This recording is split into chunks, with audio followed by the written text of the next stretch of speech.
देश और दुनिया की हर खबर से जुड़े रहने के लिए वार्तालाप टीवी को अभी सब्सक्राइब करें और हाँ, बेल आइकन दबाना ना भूलें। अब हर खबर आपके फोन पर। भारतीय जनता पार्टी के प्रदेश कार्य समिति सदस्य और भोजपुरी फिल्म स्टार दिनेश लाल यादव निरहुआ ने समाजवादी पार्टी के राष्ट्रीय अध्यक्ष अखिलेश यादव पर तीखा हमला बोला है। आजमगढ़ दौरे पर आए निरहुआ ने मीडिया से हुई बातचीत में कहा कि अगर पार्टी ने उन्हें मौका दिया तो आजमगढ़ लोकसभा का उपचुनाव लड़ना चाहेंगे। निरहुआ अखिलेश यादव के खिलाफ चुनाव लड़ चुके हैं, तो अब कोई भी हो वो चुनाव लड़ेंगे। अगर पार्टी प्रत्याशी बनाती है तो वो चुनाव लड़ने के लिए तैयार हैं। उन्होंने ये भी कहा कि भारतीय जनता पार्टी और योगी आदित्यनाथ आजमगढ़ के विकास को लेकर सदैव संवेदनशील रहते हैं, इसलिए हमने क्षेत्र के विकास के लिए कई योजनाएं प्रशासन को दी हैं, जिस पर काम चल रहा है। उन्होंने ये भी कहा कि अखिलेश यादव अपने स्वार्थ के लिए काम करते हैं।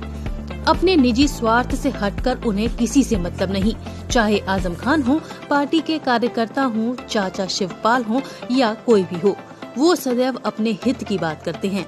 एक बार गलती से नेताजी और शिवपाल जी की वजह से मुख्यमंत्री बन गए तो वो अभी भी अपने आप को मुख्यमंत्री के रूप में ही देख रहे हैं। उन्होंने आरोप लगाया कि अखिलेश यादव हमेशा घमंड में रहते हैं।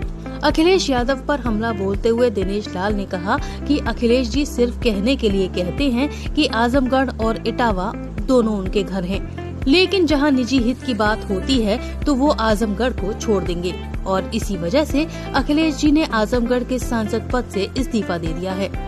उन्होंने कहा कि अखिलेश ने सांसद रहते हुए जिले के लिए कुछ नहीं किया।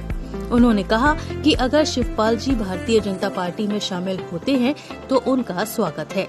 ये बात तो मैंने पहले ही कहा था, जब हम लोग चुनाव लड़ रहे थे तो उस समय ही मैं कहता था कि वो सिर्फ कहने के लिए कहते हैं कि आजमगढ़ भी मेरा घर है और इटावा भी मेरा घर है, लेकिन जब भी आवश्यकता पड़ेगी उनको, जहां उनका निजी स्वार्थ होगा, तो वो आजमगढ़ को छोड़ देंगे और वही हुआ, उन्होंने छोड़ दिया। खैर वो रह के भी कुछ कर नहीं रहे थे, तो उनके रहने छोड़ने से कोई अंतर पड़ा नहीं, क्योंकि जब वो थे उस दौरान भी आजमगढ़ में जितने भी कार्य थे, जो भी चीज़ें थी, वो हम लोग चिन्हित करते थे और वो मुख्यमंत्री जी तक पहुंचाते थे। मैं जब मुझे लड़ने के लिए आदेश मिलेगा तो मैं लड़ूंगा भी, क्योंकि जब अखिलेश यादव आए तो उनसे लड़ने से पीछे हटे ही नहीं, तो अब कोई आ जाए तो क्या फ़र्क पड़ता है। तो मुझे नहीं लगता है कि मेरी पार्टी अगर मेरे लिए चाहेगी कि मैं चुनाव लड़ूं तो मैं पीछे तो नहीं हट सकता।